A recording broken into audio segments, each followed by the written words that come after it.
नमस्कार। मेरा नाम है सुरेंद्र कुमार और आप सभी का दक्षनाई क्लासरूम में बहुत बहुत स्वागत। हम बातें करने वाले हैं FST 14 के पेपर 2 की। इस पेपर में अगर आप देखेंगे तो इनिशियली आपको कितने सवाल हैं, 5 6। इनिशियली आपको मल्टीपल करेक्ट टाइप के क्वेश्चन दिखेंगे, 8 सवाल, यानी फर्स्ट 8 क्वेश्चन से मल्टीपल चॉइस के। अगर आप सेक्शन 2 की बात करें जो कि 9th 10th 11th and 12th सवाल है, ये मैट्रिक्स मैच वाले हैं। और फाइनली जो है लास्ट में 24 मार्क्स के 8 सवाल आपको न्यूमेरिकल टाइप के दिखाई देंगे। तो आइए खेला स्टार्ट करते हैं सवाल नंबर 1 से, जो कि प्रिज्म पे बेस्ड है, ऑप्टिक्स का सवाल है। ध्यानपूर्वक देखिएगा जरा इसको। इस तरह का प्रिज्म आपको दिया हुआ है। एंगल ऑफ प्रिज्म आपको ऑलरेडी कितना दिया हुआ है सवाल के अंदर, 60 डिग्री यहाँ पे एंगल ऑफ प्रिज्म आपको दिया गया है। और आपसे बोला है कि यहाँ पे एयर है, μ1 है और इधर से लाइट आ रही है, एंगल ऑफ इंसिडेंट आपके लिए आई है ना। और आपसे बोला गया है कि साइड लेंथ d है इसकी, ये वाली लेंथ भी d है, ये वाली लेंथ भी d है, ये वाली d है, क्योंकि इक्विलेटरल ट्रायंगल है और वेरिएबल एंगल पे आ रही है। और d is the mid point of, यहाँ पे d पॉइंट पे आ रही है और जो कि इस AB लाइन का मिड पॉइंट। अगर बोल रहा है कि म्यू इज इक्वल टू √2 होगा तो मिनिमम लेंथ ऑफ AE, मैंने कहा अगर देखिए भाई साहब म्यू √2 हुआ तो ये रे हो गया, ये नॉर्मल हो गया, ये रे इधर की तरफ भागेगी, है कि नहीं है। तो ये रे मिनिमम AE चाहिए ना, ये वाली लेंथ चाहिए। तो हम चाहते हैं कि क्या हो, ये वाला जो है एंगल मैक्सिमम, ये वाला एंगल क्या हो, मैक्सिमम हो, जो कि क्या हो जाएगा, R1 जितना मैक्सिमम होगा रे उधर की तरफ जाएगी, है कि नहीं यार। ये तो बिल्कुल। अगर मैं आई को यार रिवर्स में आप सोचे तो ये रे इधर से आई होगी और उधर की तरफ गई होगी, प्रिंसिपल ऑफ रिवर्सिबिलिटी। तो R1 की मैक्सिमम वैल्यू क्या हो सकती है, R1 की मैक्सिमम वैल्यू, R1 जो है मैक्स, वो थीटा c के बराबर हो सकता है। और अगर आपको म्यू की वैल्यू √2 दे तो आपके लिए जो है थीटा c की वैल्यू क्या हो जाएगी, साइन थीटा c, यानी कि जो R1 है, R1 थीटा c के बराबर हो सकता है। यानी कि साइन जो R1 है वो वैल्यू आपके लिए क्या हो जाएगी, mu rarer upon mu denser, यानी कि यहां से 1/√2 आ रही है, इसका मतलब R1 की वैल्यू आपके लिए क्या हो गई है, 45 डिग्री हो गई। अब अगर आप ध्यान से देखिए ये 45 हुआ तो ये वाला एंगल भी आपके लिए 45 हो गया। अब आप इस वाले ट्राइंगल में देखिएगा तो ये वाली लेंथ आपके लिए d/2 हो गई, ये वाली लेंथ क्या हो गई है, d/2 हो गई है, और ये लेंथ आपको चाहिए। तो साइन लॉ लगा दीजिए, d/2 डिवाइडेड बाई ये वाली लेंथ a, इसको मैं x मान लेता हूं। तो d/2 डिवाइडेड बाई, यानी कि d/2 सॉरी साइन 45 के अपोजिट वाली ये है, तो x डिवाइडेड बाई, और ये 60 डिग्री है, इसके सामने वाली लेंथ ये है और a जो है ये है। तो ये वाला एंगल आपके लिए क्या हो जाएगा, अगर आप ध्यान से देखें, मतलब ये वाला 60 हो गया है और ये 45 हो गया। टोटल आपको क्या होना पड़ेगा, 180 डिग्री होना पड़ेगा। तो ये एंगल आपका हो जाएगा 180 में से 60 और 40 100 हो गए, 105 है, 105 है। तो ये वाला एंगल आपका लिए हो जाएगा 75 डिग्री। तो अब आप यहां से क्या यूज कर लेंगे, साइन लॉ यूज कर लीजिए, क्योंकि क्या हो जाएगा आपके लिए sine of 75 degree divided by आपका d/2, that must be equal to, यहाँ पे जो नोन वाला है आपके लिए ये है 45, सामने x है, तो sine of 45 degree divided by आपके पास x आ जाएगा। और x आपको क्या चाहिए, x आपको जो है यहाँ से x की वैल्यू क्या मिल जाएगी, x की वैल्यू ये d/2 है, तो यहाँ से d रखिए, यहाँ 2 ले जाइए, तो x की वैल्यू यहाँ से मिल जाएगी d sine 45 degree divided by 2 sine 75 degree. 75 को मैं 45 प्लस 30 डिग्री भी लिख सकता हूं। तो यहाँ पे साइन a प्लस b का फॉर्मूला आप लगा सकते हैं। तो d की वैल्यू आ जाएगी d sine 45 degree divided by 2 sine 75 degree. और इसको अगर आप सॉल्व करें, ये तो आप निकाल ही सकते हैं साइन a प्लस b के फॉर्मूले से, ये वैल्यू आ रही है d/2 √3 - 1। तो इस तरह से अगर आप देखेंगे तो ऑप्शन ए आपका यहाँ पे करेक्ट होता हुआ दिखाई देगा। सिमिलरली बोल रहा है कि mu is equal to √2, angle of minimum deviation जो है वो कितना आएगा, मतलब एंगल ऑफ मिनिमम डेविएशन।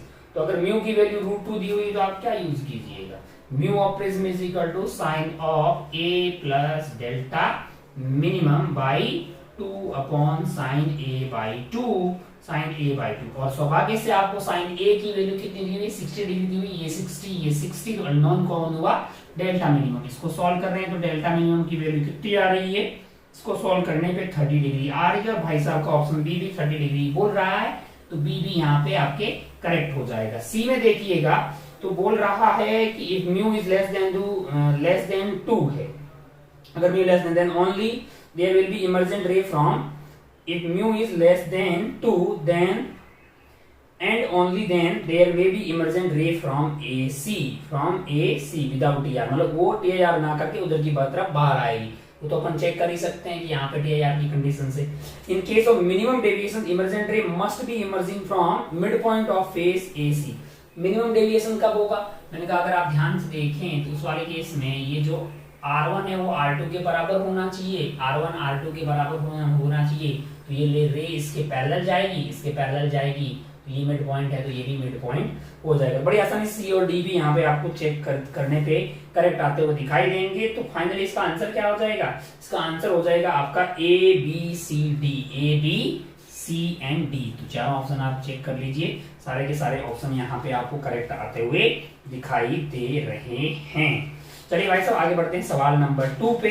सवाल नंबर 2 आपसे क्या बोल रहा है, minimum wavelength of light emitted by excited positronium है, ठीक है, पॉजिट्रोनियम एटम है, इज लैम्डा है। पॉजिट्रोनियम फॉर्म किससे बनता है, एक इलेक्ट्रॉन एक पॉजिट्रॉन से। तो आपने जो लैम्डा वेम्डा निकाले हैं ना, वो किसके लिए निकाले हैं, वो ऐसे आइटम्स के लिए निकाले हैं जिसमें एक इलेक्ट्रॉन, इसमें क्या हो जाए, एक इलेक्ट्रॉन और एक पॉजिट्रॉन होगा। तो आपको क्या यूज करना पड़ेगा, रिड्यूस मास यहाँ पे यूज करना पड़ेगा। क्या यूज करना पड़ेगा, रिड्यूस मास अपन जानते हैं कि भाई सवाल नंबर 2 के बाद आगे बढ़ते हैं अपन सवाल नंबर 3 पे। सवाल नंबर 3 में क्या है, सवाल नंबर 3 आपसे बोल रहा है कि चार्ज पार्टिकल एस का चार्ज q है, मास m है, release in rest mutually perpendicular E and B।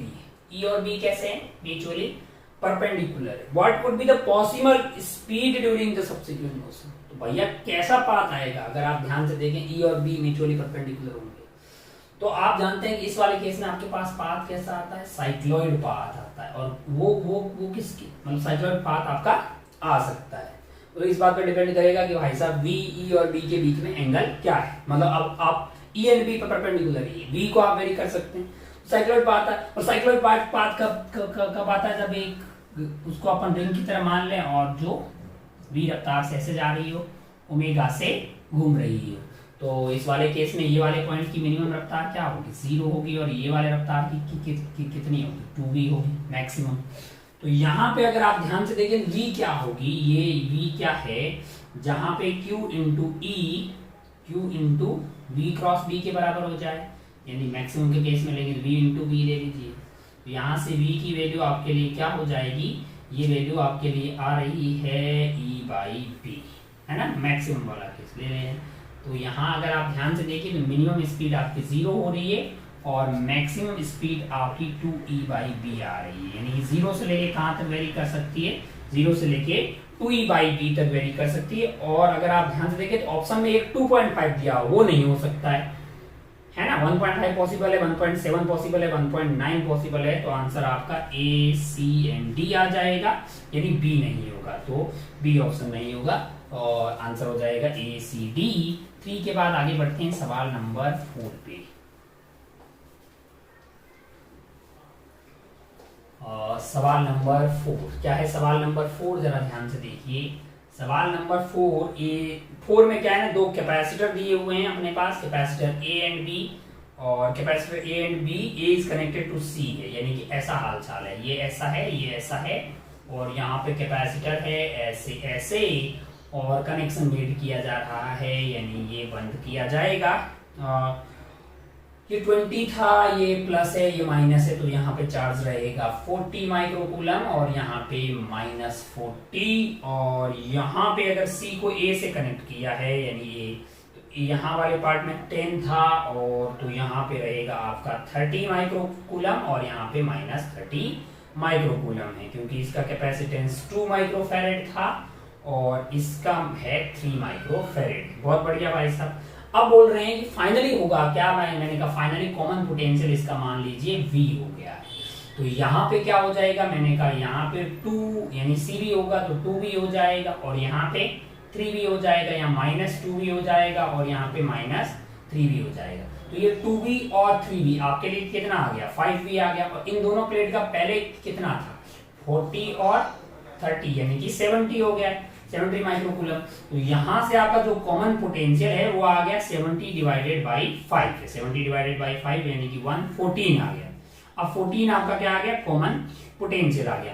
Common potential 14 आने का मतलब अगर आप ध्यान से देखें तो बाद में ये वाले कैपेसिटर के यहाँ मैंने या प्लस माना या माइनस, यहाँ 14 मतलब यहाँ पे चार्ज क्या हो जाएगा, 14 इंटू 28 रहा होगा, -28। और यहाँ पे अगर आप ध्यान से देखिए तो C है तो है ना, 4 तिया 12 और 42 हो जाएगा, और यहाँ पे -42 हो जाएगा। अरे 14 इंटू इसका C ने, इसका C 3 है और इसका 2 है। तो अगर आप ध्यान से देखिएगा, charge phloem through the circuit is 12 microcoulomb. अगर आप ध्यान से देखें इस ये 40 में से 12 निकला होगा, तो कितना आ गया, जरा ध्यान से देखिए, यहाँ से 12 निकला होगा तो 10, और हाँ और यहाँ पे 30 था, 12 ऐड हो गया। तो ये सही बात है कि 12 का चार्ज फ्लो यहाँ पे हुआ होगा, तो पहला ऑप्शन आपका यहाँ पे करेक्ट हो जाता है। हीट कितनी प्रोड्यूस हुई होगी ये कैसे पता करेंगे, तो पहला सही हो गया तो सी गलत हो गया है, सी यहाँ पे गलत हो गया है। और हीट अगर आप ध्यान से देखिएगा तो ऑप्शन बी आपका सही हो जाएगा, डी भी गलत है। बी कैसे निकालेंगे हीट प्रोड्यूस, मैंने कहा क्या आपको पहले की एनर्जी पता है, मैंने कहा हाँ। बात वाली कितनी है पता है, दोनों का डिफरेंस लेंगे, क्या आएगा, हीट आएगा। पहले क्या है, मैंने कहा हीट लॉस होगी आपके पास, ये था हाफ CV स्क्वायर 2 इंटू स्वी कितना था, मैंने कहा 10 का स्क्वायर कर देंगे प्लस 1/2 इंटू 2 इंटू नीचे वाला कितना था भाई साहब, ये 3 का था सॉरी 3 इंटू 10 का स्क्वायर। और फाइनल में एनर्जी क्या बच गई है, मैंने कहा 1/2 और 2 और 3 5 हो गए, और पोटेंशियल कितना आ रहा है, 14 का स्क्वायर आ रहा है, जिनका डिफरेंस आप ले लीजिए। तो ये एनर्जी आपको सॉल्व करने में कितनी आती हुई दिखाई दे रही है, 60 माइक्रो जूल आपको आती हुई दिखाई दे। तो ऑप्शन आपका ए एंड बी करेक्ट हो जाएगा, सी और डी यहाँ पे गलत हो जाएगा। ठीक है, आइए आगे बढ़ते हैं सवाल नंबर 5 पे। और सवाल नंबर 5 बड़ा ही आसान है, वो आपसे करेक्ट ऑप्शन को सिलेक्ट करने के बारे में बोल रहा है viscosity in the liquid is the property which is responsible for transport of the momentum from one layer to another layer. आप जानते हैं न्यूटन लॉ के हिसाब से वन लेयर लिक्विड फ्लो करता है लिक्विड्स के अंदर, मतलब लेयर्स के अंदर। तो पहली वाली लेयर चलेगी तो दूसरी वाली खींच के लाएगी, तो बिल्कुल इसके लिए विस्कोसिटी जिम्मेदार है। तो ऑप्शन ए आपका सही हो गया है।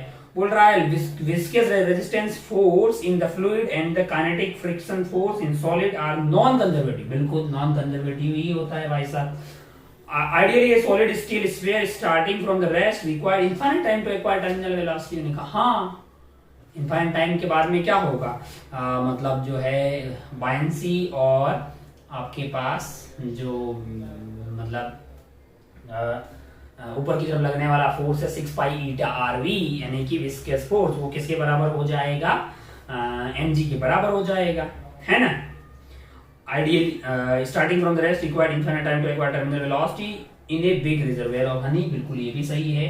डी में बोल रहा है in liquids the cause of viscosity is the cohesive force. हाँ, मटेरियल को आपस में खींच के रख रहा है तो कोहेसिव फोर्स होगा, एडहेसिव तो होगा नहीं, सेम लिक्विड के पार्टिकल्स के बीच में है। तो बिल्कुल आपका ऑप्शन नंबर डी भी यहाँ पे सही हो रहा है। तो सारे ऑप्शन जो है ABCD यहाँ पे करेक्ट होते हुए आपको दिखाई देंगे। कौन से सवाल में, 5 वाले में। आगे कहाँ बढ़ रहे हैं अपन, आगे अपन बढ़ रहे हैं सवाल नंबर 6 की तरफ। इसको उड़ा देते हैं पहले।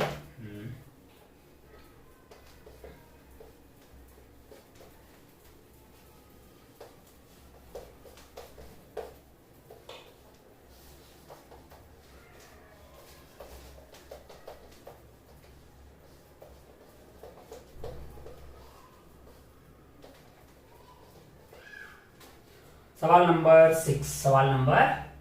6। अगर आप ध्यान से देखें तो सेटअप देख लीजिए, बड़ा ही सस्ता सवाल है, तो बहुत ही मतलब ऑर्डिनरी टाइप का सवाल है। यहाँ पे स्लिट है और ये S1 है और यहाँ पे S2 है यानी स्लिट 2 है, और यहाँ पे जो है ये लेंथ आपको D दी हुई है। और ध्यान से अगर आप देखिएगा तो यहाँ पे एक और स्क्रीन है, ये पॉइंट O है और यहाँ से Y डिस्टेंस पे एक बिंदु P है, ये आपको दिया हुआ है। अब अगर आप ध्यान से देखें तो आपको जो है ये ऑप्शन यहाँ पे चेक करने होंगे। जैसे आपको बोल रहा है कि 500वें मैक्सिमा पे क्या होगा, 500वें मैक्सिमा पे क्या होगा, तो वहां पे ये मतलब डेल्टा एक्स की वैल्यू क्या होनी चाहिए, 500 लेमडा होनी चाहिए। तो और delta x d sine theta हो जाएगा, तो d sine theta is equal to 500 lambda होनी चाहिए। तो साइन थीटा की वैल्यू यहां से आ जाएगी आपके पास 500 इंटू लेमडा, और लेमडा आपको दिया हुआ 10⁻⁶ डिवाइडेड बाई 10⁻³ है ना। लेमडा की वैल्यू आपको दी हुई है तो उसको रख दीजिए। तो यहाँ से ये 0.5 आ रहा है, इसका मतलब थीटा की वैल्यू क्या हो जाएगी, 30 डिग्री हो जाएगी, है कि नहीं है। अच्छा, बहुत बढ़िया भाई साहब, बहुत ही शानदार। तो अगर आप ध्यान से देखिएगा 30 डिग्री हुई तो फिर दूरी नहीं निकाल सकते हैं, tan 30 degree is y by D हो जाएगा, और tan 30 डिग्री की वैल्यू आप 1/√3 रख दीजिएगा। तो d की वैल्यू आपको कितना दिया हुआ है सवाल में, तो यहाँ से y मिल जाएगा, मतलब y is equal to d/√3, और d की वैल्यू जो है आपके लिए d इज 0.5 है, d इज बेसिकली 0.5 है, तो 1/2√3 आ जाएगा, इतना मीटर है अगर आप, है ना। तो ये आपका जो है 500 मैक्सिमा के बारे में आ जाएगा। अगर आपको ऐसा बोला जाए कि बी और सी के सामने क्या होगा, है ना, मतलब बी और सी ऑप्शन में आपसे बोला गया है कि in front of S1 and S2 there is a first maxima, first minima या first minima। ये अगर बात करेंगे तो भैया यहाँ पे पहले अपने को इनकी फ्रंट में यानी यहाँ सामने तो डेल्टा एक्स पता करना पड़ेगा। क्या पता करना पड़ेगा, डेल्टा एक्स। तो ये माइनस ये वाली लेंथ आप कर दीजिए, ये लेंथ करिएगा तो ये आपके पास डी है, तो ये कैपिटल डी है, तो ये लेंथ हो जाएगी आपके पास delta x is equal to D square plus D square, और माइनस उसमें अगर आप ध्यान से देखें ये तो सीधा गया है तो डी आ जाएगा। यहाँ से आपके पास डेल्टा एक्स आएगा, वैल्यू आप डाल के देख लीजिए, वैल्यू आप डाल के देखेंगे तो ये 100 + 21 - 10 करिएगा तो 1 सेंटीमीटर आ रहा है, और ये delta x is equal to lambda आ रहा है। इसका मतलब क्या है कि यहाँ पे फर्स्ट मैक्सिमा है। क्या है यहाँ पे, फर्स्ट मैक्सिमा। तो ऑप्शन बी यहाँ पे गलत हो जाएगा, ऑप्शन सी यहाँ पे सही हो जाएगा। अरे जस्ट लेमडा के बराबर आ रहा है, लेमडा आपको क्या दिया हुआ है, वो ये सॉल्व करने पे 1 डेल्टा एक्स की वैल्यू 1 सेंटीमीटर आ रही है, और लेमडा भी आपको क्या दिया हुआ है, 1 सेंटीमीटर दिया है। इसका मतलब क्या है कि इसके जस्ट सामने एक मैक्सिमा है, तो ये भी चेक हो गया।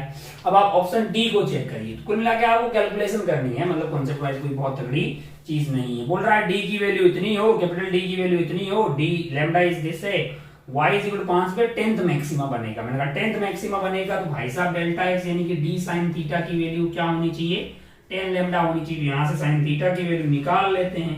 आप अब देखो जरा ध्यान से, ये जो है अपने पास 10 लेमडा, तो अपने को y निकालनी है ना, और यहाँ से अगर आप ध्यान से देखिएगा तो d साइन थीटा निकाल लेते हैं। साइन थीटा की वैल्यू होगी आपके लिए 10 × 10⁻⁶ डिवाइडेड बाई 10⁻³ ये 10⁻² आ रहा है ना। और साइन थीटा बहुत स्मॉल है तो उसको tan थीटा लिख लो, और मोटा मोटा उसको y/d लिख लो। तो यहाँ से y की वैल्यू आपको मिल जाएगी क्या, y is equal d sine theta, और उसकी वैल्यू 10⁻² है, तो मल्टीप्लाई कर दीजिए d, और d आपको शायद 0.5 दिया हुआ है। कौन से ऑप्शन में, आपके लिए डी ऑप्शन में 0.5। तो इसको सॉल्व करिएगा तो ये 5 mm आ रहा है। कितना आ रहा है, 5 mm यहाँ पे आता हुआ दिखाई दे रहा है। हाँ तो बिल्कुल सही बात है भाई साहब, y इज इक्वल 5 mm पे 10th मैक्सिमा बन रहा है, तो बहुत बढ़िया। तो ऑप्शन करेक्ट कौन सा हो गया है यहाँ पे, अगर आप सारे ऑप्शन चेक करेंगे तो ऑप्शन सी आपको करेक्ट होता हुआ दिखाई दे रहा है, ऑप्शन डी आपको करेक्ट होता हुआ दिखाई दे रहा है। तो आप डेल्टा एक्स को सीधा डी tan थीटा मत लिखिएगा, देखिएगा कि वो थीटा स्मॉल आ रहा है कि नहीं आ रहा। 500 वाला मैक्सिमम बोलेगा तो सीधा y/d नहीं लिखेंगे ना, d साइन थीटा लिखिए, थीटा निकालिए। थीटा बहुत स्मॉल आ रहा है तो फिर साइन थीटा को tan थीटा लिख सकते हैं, वरना फिर साइन थीटा निकालिए और उसे tan थीटा निकालिए, जैसा अपन फर्स्ट वाले केस में जब 30 डिग्री वाला आया था वो किया था। तो ये था 6 वाला सवाल। आइए आगे बढ़ते हैं 7 वाले सवाल पे। 7 और 8 जो है, मतलब 7 तो बहुत ही सस्ता है, और 8 आपका देखा देखा टाइप का ही होता है, ये काफी जगह आपको देखने को मिलता है।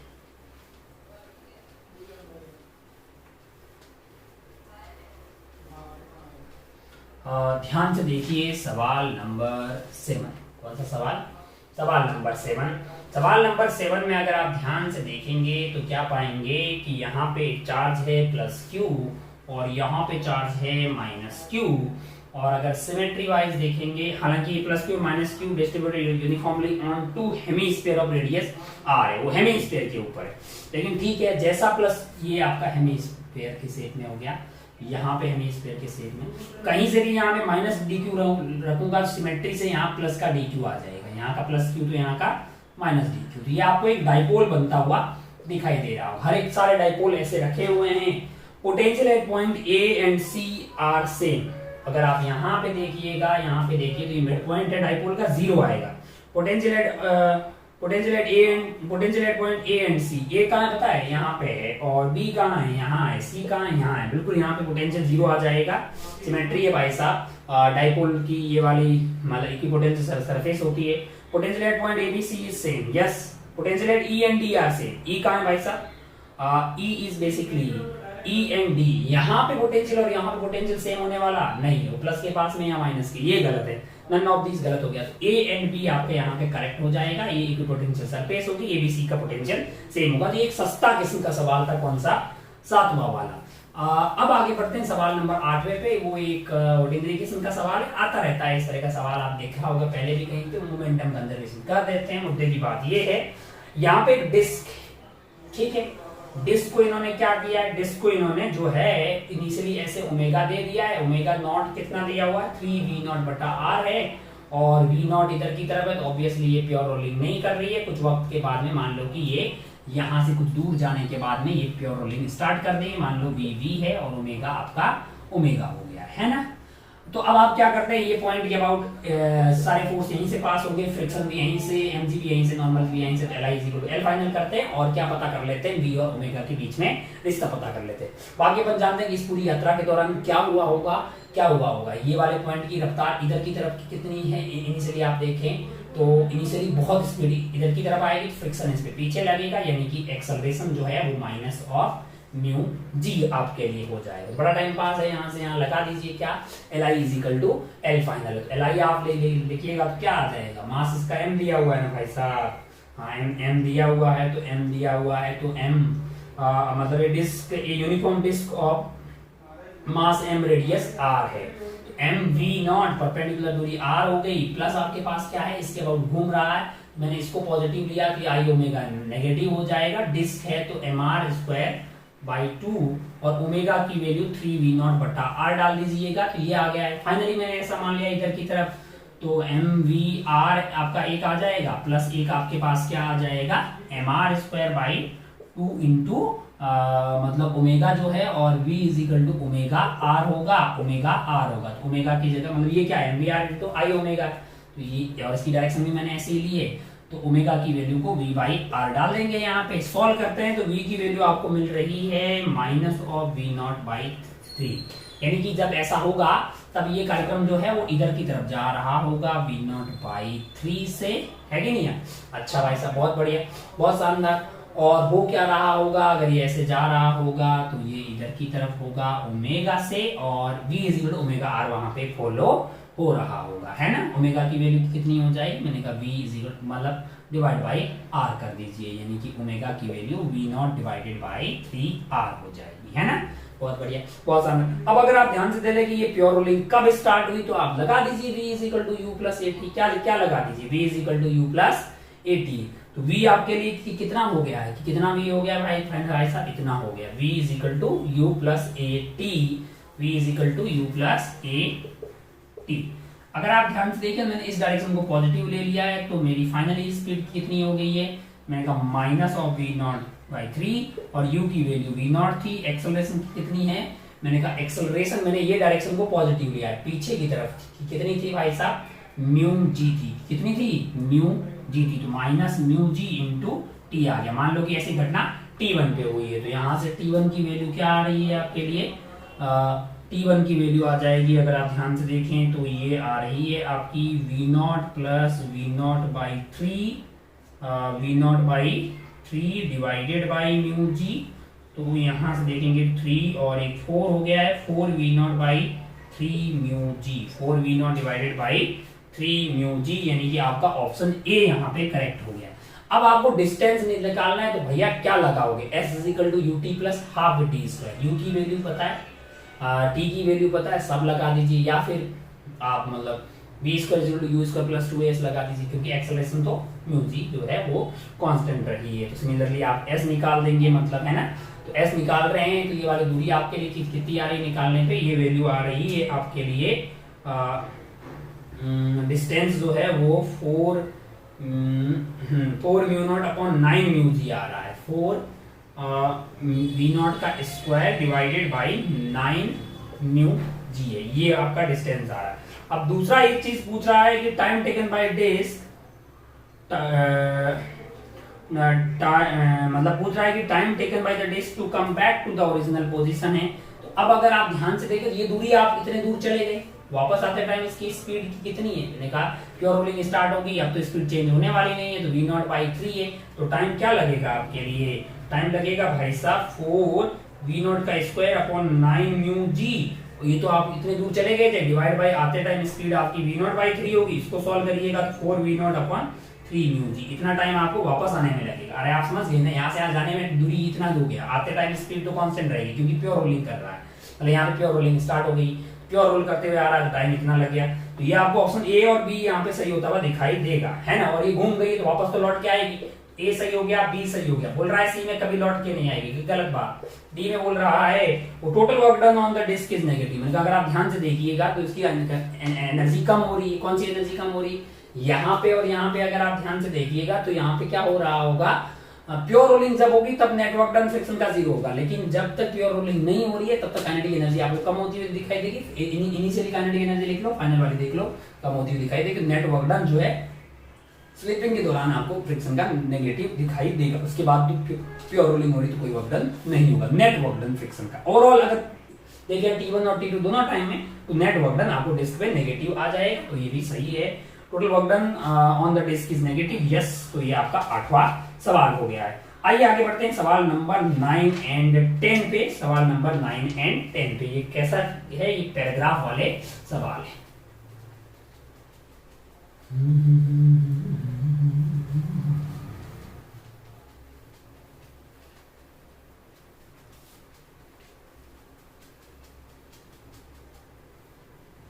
सवाल नंबर 9 एंड 10, 9 एंड 10, सवाल नंबर 9 एंड 10 क्या है। सवाल नंबर 9 एंड 10 जरा ध्यान से देखिए, कुछ कुछ बातें हैं। मतलब पहला वाला जो 9 वाला सवाल है ना, उसमें आप देखिएगा कि जैसा सिलेंडर है और उसमें आप पिस्टन को लेके जा रहे हैं ऊपर की तरफ से। यहाँ का प्रेशर P0 है, यहाँ टेम्परेचर हमेशा कांस्टेंट रह रहा है ना। तो आपको फोर्स लगाना पड़ेगा, और यहाँ से P0 इंटू ए लग रहा होगा, यहाँ से P इंटू ए लग रहा होगा। किसी भी टाइम पे नेट फोर्स होगा आपके लिए P0 minus P into area, है कि नहीं। इतना आपको लगाना पड़ेगा। तो अगर आप ध्यान से देखिएगा, तो क्या हो रहा है, अगर आप force required to pull out the piston है, तो होगा क्या कि जैसे जैसे आप ऊपर की तरफ जाएंगे वॉल्यूम बढ़ेगी, वॉल्यूम और टेम्परेचर कांस्टेंट है। इसका मतलब क्या होगा, वॉल्यूम बढ़ेगी तो प्रेशर कम हो जाएगा, क्योंकि P इंटू वी तो कांस्टेंट है। ये कम हो जाएगा तो ये F की वैल्यू बढ़ जाएगी, यानी ये वैल्यू आपको ऊपर उठाने के लिए पिस्टन के लिए फोर्स, मतलब यहाँ बोला गया कि टेम्परेचर कांस्टेंट रहेगा, तो वॉल्यूम बढ़ रहा है, ऑब्वियसली ऊपर ले रहे हो तो प्रेशर कम हो जाएगा। ये कम होगा तो ये F आपका बढ़ जाएगा। यदि पहला ऑप्शन जो है ना P वाला, ऐसे आपको P Q R S T सब चेक करना पड़ेगा, फिर आप फर्स्ट सेकंड थर्ड बोर्ड में डिक्रीज इंक्रीज सब पता कर सकते हैं। बोल रहा है एवरेज चेंज इन मोमेंटम कितना होगा, मैंने कहा गया कोई वापस आ गया, तो 2mv एवरेज, मतलब मॉलिक्यूल की रफ्तार होगी, और मॉलिक्यूल की रफ्तार directly proportional to root T. अरे भाई mv वापस आया तो 2mv हो गया। तो टेम्परेचर के डायरेक्टली प्रोपोर्शनल है, और टेम्परेचर यहाँ पे कांस्टेंट है, तो हमको लगता है कि वो वैल्यू आपके लिए, ये वैल्यू तो कांस्टेंट आ गई। एवरेज चेंज इन मोमेंटम क्या आ गया, कांस्टेंट आ गया। अगला एक ऑप्शन है number of collision per unit volume है। देखो ये कितने नंबर ऑफ कोलिजन होंगे, मान लो कि x हो गया, that is directly proportional to pressure की कितना ज्यादा है divided by velocity. Average velocity क्या है, एवरेज वेलोसिटी तो आप ध्यान से देखिएगा, एवरेज वेलोसिटी क्योंकि प्रेशर में कंट्रीब्यूट कौन कर रहा है, ये एवरेज नंबर ऑफ कोलिजन ही कर रहा है।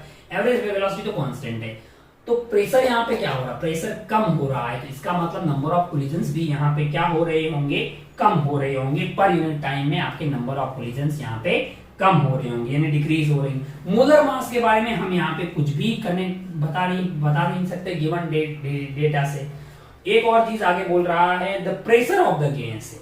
अगर आप ध्यान से देखिएगा भैया, तो P V is equal to nRT है, ये कांस्टेंट है, वॉल्यूम आप बढ़ाइएगा तो प्रेशर आपको कम होता हुआ दिखाई देगा। अब और बोल रहा है कि average distance between the molecule, भाई नंबर ऑफ मॉलिक्यूल तो फिक्स है क्योंकि मोल फिक्स हो गया।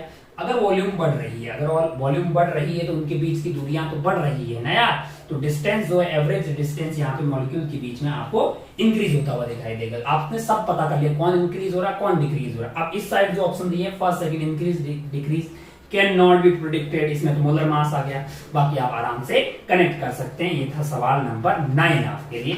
और सवाल नंबर 10 में क्या है ना, सवाल नंबर 10 में थोड़ा सा एक बार दोबारा देखते हैं होगा क्या। उसमें है ना ये प्रेशर जो है प्रोसेस कैसा है, उसमें ये सवाल बोला गया है कि प्रोसेस जो है वो यहाँ पे सेकंड वाले केस में बोला गया है कि कैसा प्रोसेस है, एडियाबैटिक एक्सपांशन है। एडियाबैटिक एक्सपांशन है मतलब पीवी की power gamma is equal to constant है, या फिर टीवी की power gamma -1 is equal to constant, कुछ भी अपन बोल सकते हैं। तो अगर आप ध्यान से देखें तो यहाँ पे अपने को ध्यान से देखना होगा। नहीं, पहला ऑप्शन देख लेते हैं। पी में बोला है कि मोलर मास, मैंने कहा मोलर मास के बारे में प्रेडिक्ट करना पॉसिबल नहीं है, तो पी वाला तो आपका हो गया can not be predicted. Average change in the momentum है, मैंने कहा भैया एवरेज चेंज निकालने के लिए तो 2m इंटू एवरेज वेलोसिटी थी, और average velocity directly proportional to temperature है। और टेम्परेचर अगर आप ध्यान से देखिए तो यहाँ से पता लगेगा, या वॉल्यूम बढ़ रही है ना भैया, ये कांस्टेंट आ रहा है। अगर वॉल्यूम बढ़ रही है तो टेम्परेचर कम हो जाएगा, टेम्परेचर कम होगा तो एवरेज वेलोसिटी कम होगी, और अगर ये कम होगी तो डेल्टा पी जो है वो आपको कम होता हुआ दिखाई देगा, है ना। बहुत बढ़िया भाई साहब, तो ये क्यू भी हो गया। आर में बोला number of collision per unit volume है, तो अगर आप ध्यान से देखें तो नंबर ऑफ कोलिजन्स को आप क्या करिएगा, P divided by V average करेंगे। अब पी जो है वो क्या होगा, अगर आप ध्यान से देखें पी किस तरह से वेरी कर रहा है, पी अपॉन वी एवरेज, और वी एवरेज खुद ही किस पे डिपेंड कर रहा है आपके लिए, टेम्परेचर पे डिपेंड कर रहा है। किस पे, ये तो आपका directly proportional to root T आ गया। कहां से, रूट टी आ गया। और यहां से अगर आप ध्यान से देखिएगा तो पी जो है किसी भी टाइम पे क्या वैलिड होगा, मैंने कहा PV is equal to nRT, तो मैं पी को डिवाइडेड बाई वी भी लिख सकता हूं, और वी को जो है वी को मैं यहां से टी की टर्म में, मतलब जो वी को यहां से टी की टर्म में लिख सकता हूं, डिवाइड बाई टी कर दीजिए और पावर आप चढ़ा दीजिए कितना, गामा -1, है कि नहीं यार। तो आप क्या करिएगा, वी को यहाँ पे डाल दीजिए, वी को यहाँ पे डालिएगा तो आप पाइएगा कि भाई साहब जो आपका मतलब जो है क्या चीज, प्रेशर आपको मिल गया है, मतलब इन टर्म्स ऑफ टी मिल जाएगा, उसको यहाँ पे रखिएगा, डिवाइड बाई आपके पास क्या है वी एवरेज तो डायरेक्टली प्रोपोर्शनल रूट टी है। तो ये जो नंबर ऑफ कोलिजन है एक्स, वो डायरेक्टली प्रोपोर्शनल टू आपके लिए आ जाएगा 1 अपॉन वी की पावर गामा +1 डिवाइडेड बाई 2 है। आप समझ गए ना, मतलब कैसे डिसाइड करते हैं कि वो होते हैं pressure divided by V RMS, और वी आरएमएस खुद ही क्या है, रूट टी के डायरेक्टली प्रोपोर्शनल। तो प्रेशर कैसे टाइम टेम्परेचर के साथ वेरी कर रहा है ये भी पता कर लीजिए।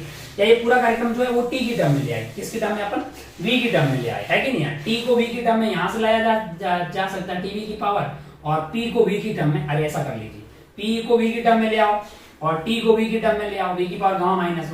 तो ओवरऑल जो नंबर ऑफ कोलिजन्स है वो आपको वी की पावर ऐसे आ जाएगा। अब वॉल्यूम बढ़िएगा, नंबर ऑफ वॉल्यूम जो है बढ़ेगी तो एक्स जो है ऑब्वियसली कम होता हुआ यहाँ पे आपको दिखाई देगा, है कि नहीं। वॉल्यूम बढ़ेगी तो एक्स आपको एक्स कम हो जाएगा, number of collisions per unit time. अगला ऑप्शन देखेंगे, rate of flow of heat into the gas है। भैया एडियाबैटिक है, कैसा है, एडियाबैटिक वॉल से, तो delta Q by delta T क्या हो जाएगा, 0 हो जाएगा, जो कि 0 तो कांस्टेंट है, तो बहुत बढ़िया, ये आंसर आपका कांस्टेंट आ जाएगा। Delta Q divided by delta T is equal to 0, और ये क्या है, ये आपके लिए कांस्टेंट आता हुआ दिखाई दे जाएगा। फिर पूछा है कि average distance between the molecule, भैया ऊपर की तरफ जा रहे हैं तो वॉल्यूम तो बढ़ गई, वॉल्यूम बढ़ गई तो मॉलिक्यूल के बीच की दूरी बढ़ जाएगी, तो ये भी इंक्रीज होता हुआ आपको दिखाई देगा। अब आपने P Q R S T U में कौन इंक्रीज कौन डिक्रीज हो रहा है ये पता कर लिया, तो बड़ी आसानी से आप फर्स्ट सेकंड थर्ड फोर्थ में मैच करवा सकते हैं, कौन इंक्रीज हुआ कौन डिक्रीज हुआ, किसको प्रेडिक्ट कर पाना पॉसिबल है या नहीं है। ये था आपके लिए सवाल नंबर 10। आइए आगे बढ़ते 11 एंड 12 वाले सवाल पे। सवाल नंबर 11 एंड 12, सवाल नंबर 11 एंड 12 आपको मॉडर्न का एक बाइंडिंग एनर्जी पे बेस्ड सवाल है।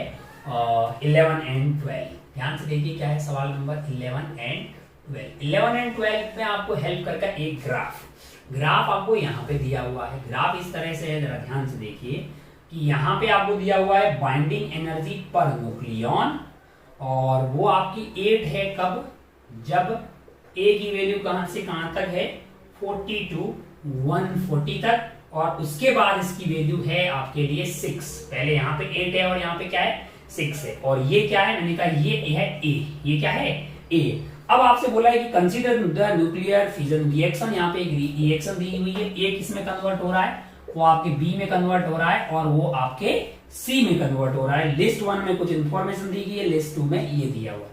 तो अगर आप ध्यान से देखें, अगर आप देखें तो पहले आपको क्यू वैल्यू निकालनी पड़ेगी। क्यू वैल्यू क्या होगी, मैंने कहा वो kinetic energy of B plus kinetic energy of C होगी। दूसरा क्या होगा, मैंने कहा ये रेस्ट पे रखा हुआ फूट के बी और सी में गया है, तो मोमेंटम कंजर्वेशन होगा, यानी इसका पी इधर की तरफ, इसका पी इधर की तरफ, और पी को मैं क्या लिख सकता हूं, मैंने कहा 2m/ke।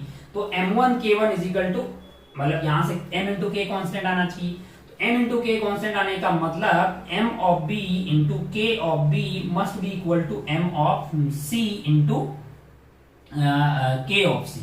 तो एक इक्वेशन आपको यहां मिल गई के बी और के सी के बीच में, और दूसरा जो है के बी बाई के सी जो है वो आपका M C divided by M A आ जाएगा, है कि नहीं है।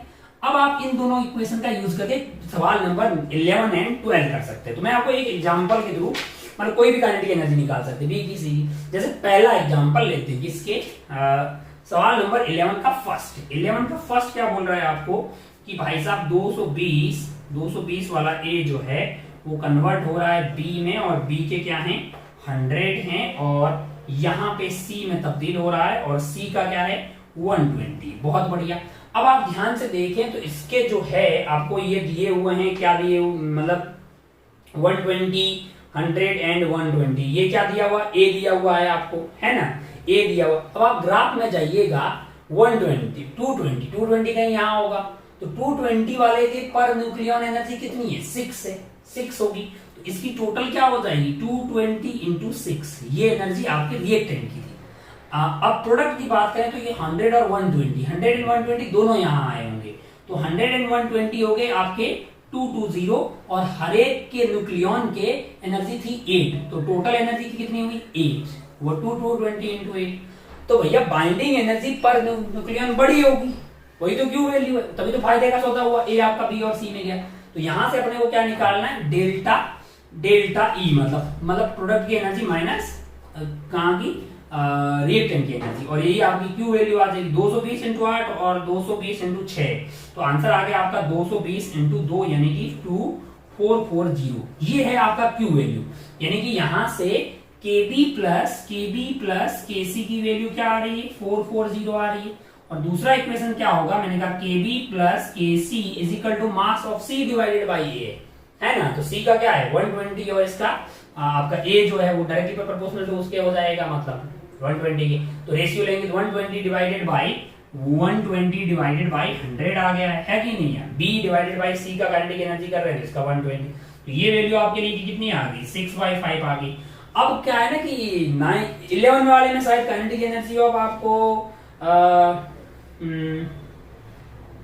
किसकी निकालनी है, B and C, kinetic energy को बी निकालनी है, और 12 वाले में सवाल में आपको काइनेटिक एनर्जी ऑफ सी निकालना है, काइनेटिक एनर्जी ऑफ सी के लिए मैच करना। मैं आपको दोनों ही सवालों में किसी एक का निकाल रहा हूं, यानी फर्स्ट एग्जांपल के लिए निकाल के दिखा रहा हूं, बाकी सब में तो ऐसे ही कैलकुलेशन करनी होगी। तो यहां से अगर बी का निकालना होगा तो केसी को अपन क्या लिख सकते हैं, KC is equal to 5 time of KB divided by 6 हो गया, है कि नहीं है।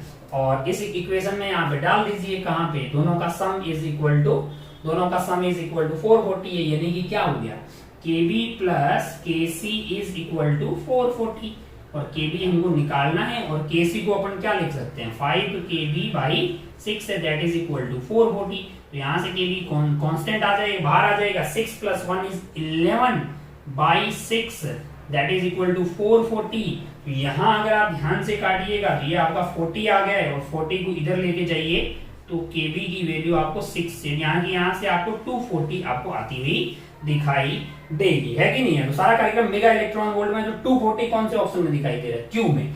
तो फर्स्ट का आपका कौन मैच होता हुआ दिखाई देगा, क्यू मैच होता हुआ दिखाई देगा। किसका? फर्स्ट का क्यू। कौन से वाले सवाल में? 11 के फर्स्ट का मैंने चेक किया है। 11 के फर्स्ट में आपको क्यू मैच होता हुआ दिखाई देगा, तो ये ऑप्शन सी में आपको दिखाई दे रहा है। तो ऐसे अगर आपको सारे ऑप्शन आपको चेक करने पड़ेंगे, जैसे सेकंड में आर मैच होगा और थर्ड वाले में एस आपको मैच होता हुआ दिखाई दे रहा होगा। फर्स्ट का क्यू है। अब आपको सेकंड का आर चेक करना है, वैसे ही आप 11 एंड 12 के दोनों में ही चेक कर सकते हैं। तो इस तरह से जो कोर कॉन्सेप्ट है वो पैराग्राफ नंबर 11 और 12 का यहाँ पे खत्म होता है। आइए आगे बढ़ते हैं। बाकी कैलकुलेशन है, आसानी से आप हर एक केस में चेक कर सकते हैं। आगे बढ़ते हैं। सवाल नंबर मतलब हमारे पास यहाँ पे 8 न्यूमेरिकल सवाल रहेंगे। कौन से सवाल? इंटीजर टाइप के सवाल। तो आइए बढ़ते हैं आगे। इंटीजर टाइप के सवालों पे कौन से सवालों पे? इंटीजर टाइप के सवाल देखते हैं। पहला न्यूमेरिकल टाइप का सवाल यानी कि इंटीजर टाइप का सवाल। इंटीजर टाइप का सवाल जो पहला है उसमें आपको एक फोटो का यूज होगा। मार्कर जी तुम चल जाओ थोड़े से यार, मेरे इंटीजर टाइप के सवाल हो जाएं।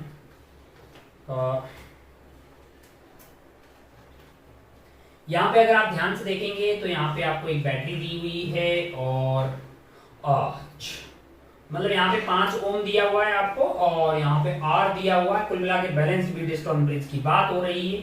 यहाँ लेंथ L1 है और यहाँ पे एक गैल्वेनोमीटर लगा रखा है और ये वाली लेंथ ऑब्वियसली 100 माइनस L1 हो जाएगी अगर मीटर ब्रिज है तो। बैटरिया यहाँ से कनेक्टेड है, यहाँ पे स्विच हो गया है ना।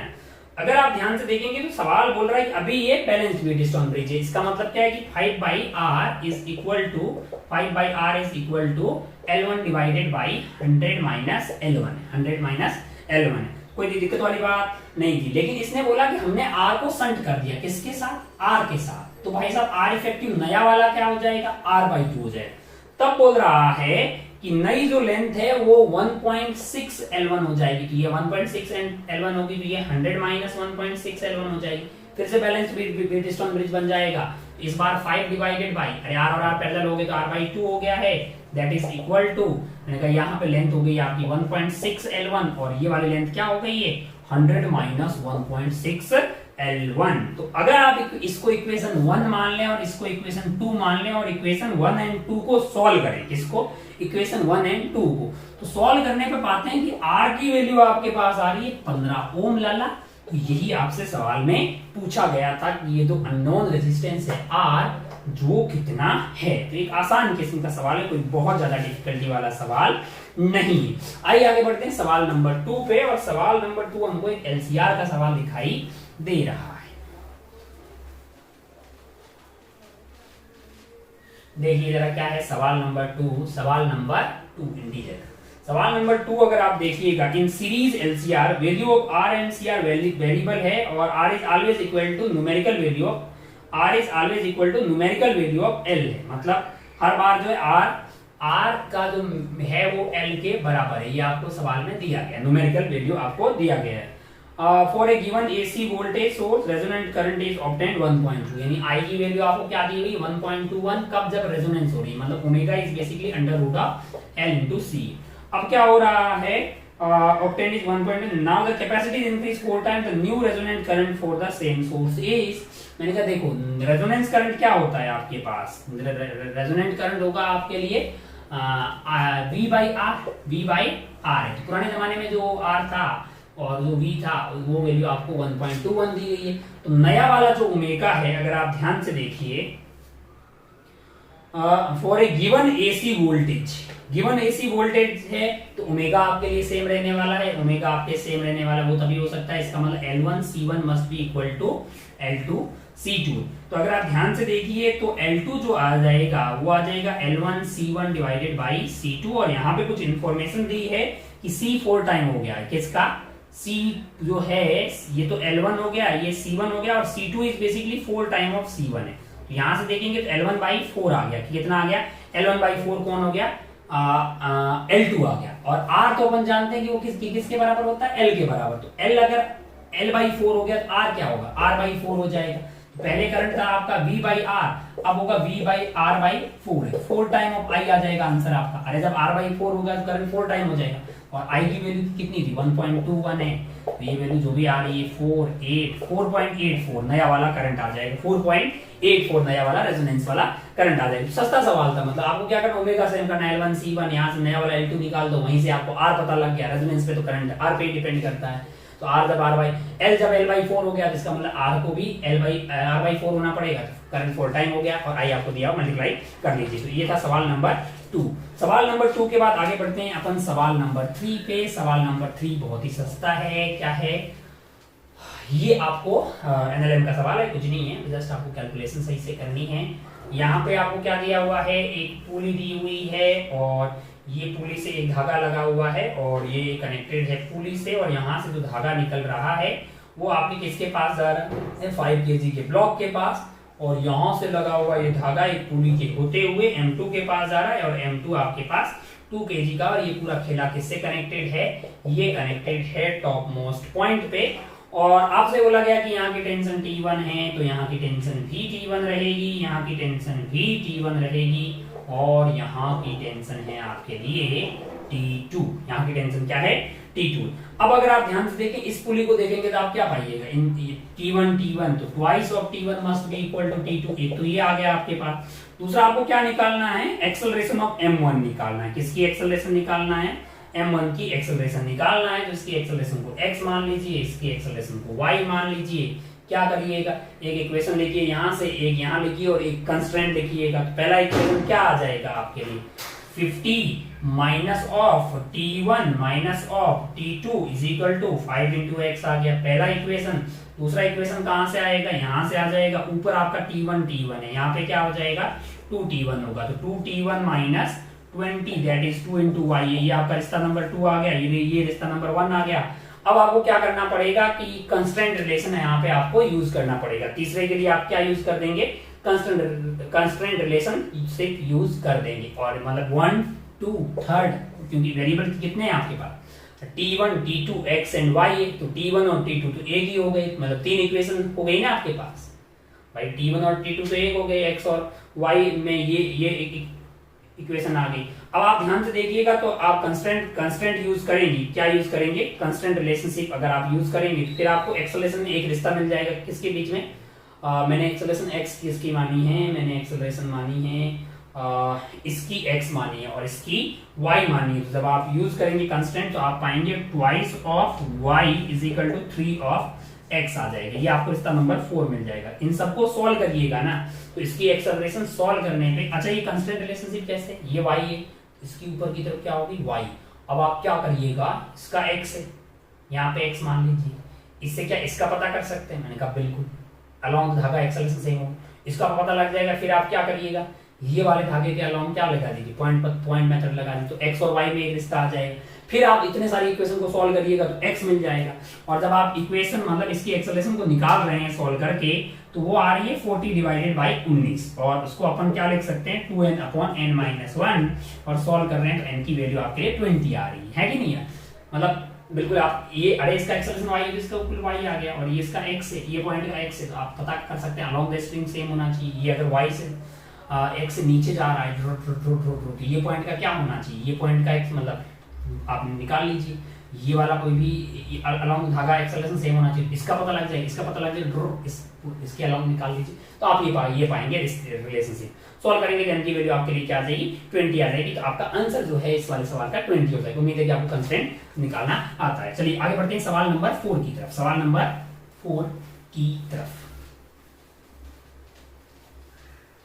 सवाल नंबर 4 क्या है, 4 एकदम सस्ता सवाल है। यहाँ पे मतलब क्या है कि ऑब्जर्वर A है, और यहाँ भाई साहब B है, और वो क्या रहा है कि मतलब जो है हवा उधर की तरफ 100 से जा रही है, तो इनको सुनाई तो वो वाली देगी जो इस डायरेक्शन में जाएगी। इसका मतलब जो इधर की तरफ निकल रही है उसमें ये ऐड हो जाएगा, और जो नेट रिजल्टेंट इधर की तरफ आएगा वो इनके कानों की तरफ पहुंचेगा, क्योंकि यहाँ से साउंड हर डायरेक्शन में जा रही है। तो ये वाला 260 मान लीजिए, और ये आपको मान लीजिए क्या 260 है ही, और ये 100 दिया हुआ है, तो हमको लगता है कि ये निकालना बहुत आसान होगा। अंडर 260 का स्क्वायर माइनस 100 का स्क्वायर और रूट लेंगे ना, तो ये जो वैल्यू आ रही है, ये वैल्यू आपकी 240 आ रही। अब आपको सवाल में यहाँ से यहाँ की दूरी कितनी दी हुई है, मैंने कहा 300 मीटर दी हुई है। कितना टाइम लगेगा लाला, 300 डिवाइडेड बाई 240। आप बोलेंगे इधर क्यों लिया, अरे भाई हर डायरेक्शन में निकल रहा है ना, और ये 100 से इधर आवाज आ रही, तो नेट रिजल्टेंट इधर आएगा, वही तो इनके कानों की तरफ जाएगा, इधर की तरफ। इसको सॉल्व करके देख लीजिए कितना आ रहा है, 1.25 आपको आता हुआ दिखाई देगा। कौन से वाले सवाल में? सवाल नंबर 4 में। आंसर हो जाएगा आपका 1.25। बहुत ही आसान सा सवाल। सवाल नंबर 5 की तरफ बढ़ते हैं। सवाल नंबर 5 की,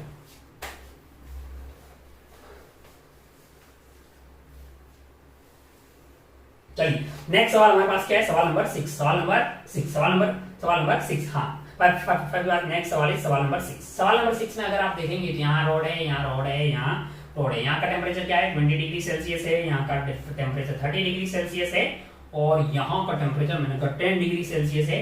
ये लेंथ आपको 30 सेंटीमीटर दी हुई, ये वाली लेंथ आपको 20 सेंटीमीटर दी हुई है, और ये वाली लेंथ आपको 10 सेंटीमीटर दी हुई है। और अगर आप ध्यान से देखें तो आपको यहाँ का टेम्परेचर निकालना, थीटा मान ले यार, यहाँ से मान लो हीट गई तो ये और ये किरचॉफ का लॉ लगा ले। बाकी आप जानते हैं कि भाई साहब T1 minus T2 upon resistance, जो कि क्या होता है? L बाई के। तो अगर L बाई के है तो के ऊपर चला गया, तो यहाँ से मैं लिख रहा हूँ K बाई 30 लेंथ हो गया, और 30 माइनस थीटा यहाँ से जा रहा है। सिमिलरली अगर आप इधर से ये थीटा को बड़ा मान लीजिए, थीटा माइनस 20 आ जाएगा, तो उसको लिखिएगा तो आपका लेंथ आ गया K बाई 20 और थीटा माइनस 20, और एक इक्वेशन आ गई K बाई लेंथ आपको 10 दी हुई है और थीटा माइनस 10 आ गया। इस पूरे इक्वेशन में के सट जाएगा, अननोन कौन हुआ? थीटा हुआ। सॉल्व करिएगा ना तो थीटा की वैल्यू आ रही है 180 डिवाइडेड बाई 11, और ये आता है 16.36। तो डिग्री सेल्सियस आ गया, खत्म, टाटा बाय बाय। ये बहुत ही सस्ता सवाल था। क्या था? और इधर से जो हीट आएगी वो इधर और इधर जाएगी, तो उसको इक्वल कर दीजिए। ऐसे सस्ते सवाल बहुत ही ज्यादा आसान होते हैं। बड़ी सी कैलकुलेशन, थोड़ी सी कैलकुलेशन होती है, उसको कर लीजिए, आगे बढ़ जाइए। तो ये सवाल नंबर आपका 6, सवाल नंबर 6। आइए आगे बढ़ते हैं। सवाल नंबर 6 के बाद सवाल नंबर 7 की। सवाल नंबर 7 की अब आप ध्यान से देखिए, ध्यान से देखिए।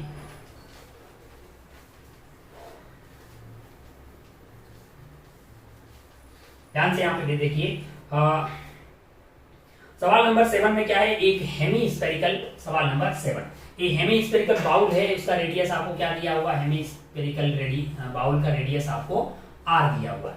रेडियस आपको r दिया हुआ है, जो कि 0.1 मीटर है, और rotating about its own axis which is vertical, मतलब इसके अबाउट इसको घुमाया जा रहा है ना? बहुत बढ़िया। विद एंगुलर वेलोसिटी ओमेगा, बहुत बढ़िया, बहुत शानदार। मास दिया हुआ है पार्टिकल का, यहाँ पे कोई मास रखा हुआ है। हमको लगता है कि वो पार्टिकल जो है वो यहाँ से h हाइट पे रखा हुआ है। ओके, ये वाला एंगल शायद थीटा है ना? ये टाइम पास एक बार पढ़ लेते हैं। आपको ये बोला गया है कि height is around the ball, it desire to measure the g में मेजर कर रहे हैं, अज्यूमिंग r टू बी और omega precisely known, least count of the measurement of h आपको दिया हुआ है, numerical value minimum delta g है, ये वो आपसे पूछा गया। तो अगर आप ध्यान से देखेंगे तो आपको निकालना होगा यहाँ पे अगर आप ध्यान से देखें तो ये अगर ये इक्विलिब्रियम में है तो इसका मतलब क्या हुआ? इसका मतलब ये हुआ कि भाई साहब इस पे लगने वाला अलोंग द इंक्लाइन फोर्स क्या हो रहा होगा? 0 हो रहा होगा। ये एंगल मैंने अगर थीटा मान लिया, ये एंगल अगर मैंने थीटा मान लिया तो 90 हो गया, ये 90 माइनस थीटा हो गया, और ये फिर क्या हो जाएगा आपके लिए? थीटा हो जाएगा। ये थीटा होगा तो ये वाला एंगल थीटा हो जाएगा। तो इधर इस पे क्या लग रहा होगा? मैंने कहा mg sin थीटा लग रहा होगा। क्या लग रहा होगा? mg sin theta. और इसको मैं r मान लेता हूँ, फ्रिक्शन नहीं है तो m ओमेगा स्क्वायर r आ रहा होगा इधर, और उसका एक ऊपर वाला कंपोनेंट क्या, कौन सा वाला? m omega square r। और r की वैल्यू क्या होगी? मैंने कहा ये r है, तो r की वैल्यू आपके लिए अगर आप ध्यान से देखेंगे तो क्या पाइएगा? ये आपका mg sin थीटा आ गया है। थीटा कौन सा वाला एंगल है? ये वाला एंगल है, और ये वाला एंगल थीटा होगा, तो ये यहाँ पे नीचे की तरफ आपके पास mg आ जाएगा, और ये एंगल आपके लिए हो जाएगा, ये 90 हो गया, ये 90 माइनस थीटा, तो ये थीटा हो गया, mg cos theta, mg sin theta. ऊपर की तरफ आ जाएगा आपका m omega square r cos theta, m omega square r cos theta. तो अगर आप ध्यान से देखेंगे तो आप ये पाएंगे कि mg sin थीटा जब किसके बराबर होगा? mg sin थीटा जब बराबर होगा m omega square r cos theta की, है ना? और r को मैं क्या डाल सकता हूं? मैं r को यहां से ट्राइंगल से अगर आप देखेंगे तो r को डाल सकता हूं मैं capital R sin theta, capital R sin theta. तो यहां से sin थीटा से sin थीटा चला जाएगा, m से m चला जाएगा, तो g की वैल्यू मेरे लिए क्या आती हुई दिखाई दे रही है? Omega square r cos theta. g की वैल्यू क्या आ गई मेरे लिए? Omega square r cos theta. अब अगर आप ध्यान से देखें, यहां से मैं cos थीटा को क्या लिख सकता हूं? g divided by omega square r। और cos थीटा को यहाँ से देखिए इस वाले ट्राइंगल में अगर आप ध्यान से देखिए कैसे लिख सकते हैं, ये वाली हाइट आपके लिए h हो गई है, तो ये वाली दूरी आपके लिए r माइनस एच हो जाएगी, और ये r है तो cos थीटा कैसे लिख पाएंगे, cos थीटा की वैल्यू हो जाएगी आपके लिए r, ये वाला आपके लिए क्या हो गया है, ये r माइनस एच हो गया है, तो हाँ तो cos थीटा लिख दो सीधा r minus H divided by r। तो यहां से अगर आप सॉल्व करेंगे तो आपको g मिल गया है कि नहीं है, g तो मिल ही गया भाई साहब। अब g की वैल्यू आपको मिल रही है यहां से r minus g divided by omega square. तो अगर आपको dg चाहिए, यानी कि आपको एक बार ये रिश्ता मिल गया, अब तो आप जो है डिफरेंशिएट करके आपको दिया हुआ है कि इसको कैसे, r तो कांस्टेंट है, तो यहां से आपके पास dg की value minus of omega square है ना। g की वैल्यू सॉल्व करके क्या आ रही है, मतलब h की वैल्यू आ रही है, सॉरी ये आपकी आ रही है h की वैल्यू, और g की वैल्यू अगर आप निकालेंगे h is equal to r minus ये आ रहा है, g की वैल्यू निकाल रहे हैं तो वो omega square r minus h आ रही है। अब आप दोनों साइड डिफरेंशिएट करेंगे तो आप पाएंगे dg is equal to minus of omega square into dh। तो अगर इसमें एरर नहीं निकालनी होगी तो इसमें एरर आपको दी हुई है, और आपको क्या करना है, यहाँ से वैल्यू सब्स्टिट्यूट कर दीजिए तो बड़ी आसानी से आपको आंसर सॉल्व करने पे क्या क्या मिल रहा है, आंसर आपको मिल रहा होगा आंसर आपको मिल रहा है 0.10। तो एक बार ये रिलेशनशिप मिल जाए तो काम की बात यही थी, इससे आगे तो आप बड़ी आसानी से सॉल्व कर पाएंगे। आइए आगे बढ़ते हैं सवाल नंबर 7 के बाद सवाल नंबर 8 पे। सवाल नंबर 8 जो है वो कैसा सस्ता है, वो तो बहुत ही सस्ता है, वो तो बहुत ही सस्ता है। क्या है सवाल नंबर 8, जरा ध्यान से देखिए। सवाल नंबर 8 है हमारे पास, सवाल नंबर 8 है, हाँ वर्क डन निकालना है भाई साहब, और प्रोसेस आइडियल गैस फॉलो कर रही है P V square is equal to constant, P V square is equal to constant process को फॉलो कर रही है।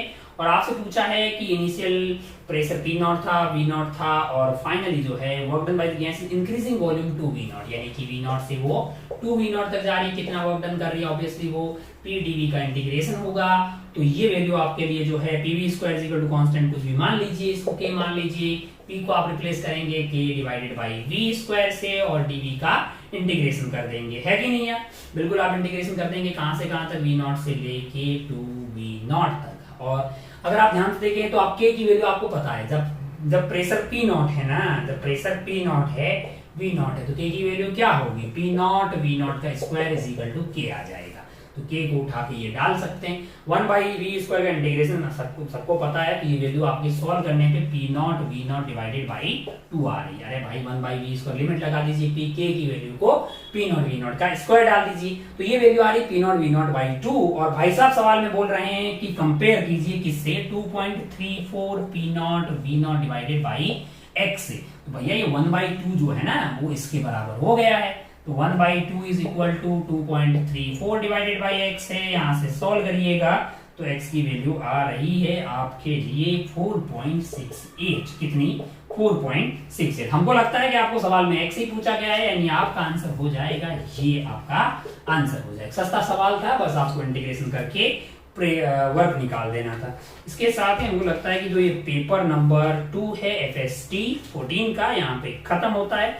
थोड़ा सा कैलकुलेशन वाला पेपर था कंपैरेटिवली, बाकी आप जो है कैलकुलेशन को अच्छे से करते और मतलब सवाल करने लायक थे, आप बिल्कुल आसानी से कर सकते थे। तो एक मॉडरेट किस्म का सब पेपर बोल सकते हैं, बहुत ही ज्यादा डिफिकल्टी वाली तो ऐसी तो कोई बहुत ज्यादा बात आपको देखने को इसमें नहीं मिलती है। लेकिन हाँ मल्टीपल करेक्ट थे और पीछे वाले सवालों में भी थोड़ी कैलकुलेशन थी, तो थोड़ा टाइम की जरूरत रिक्वायरमेंट इसमें थी। तो अगर आप टाइम मैनेजमेंट अच्छे से करते तो ज्यादा स्कोर इसमें कर पाते। बाकी आप अपना और अपनों का खूब ख्याल रखिएगा। मिलते हैं अपन अगले वाले पेपर के डिस्कशन, तब तक के लिए टाटा बाय बाय।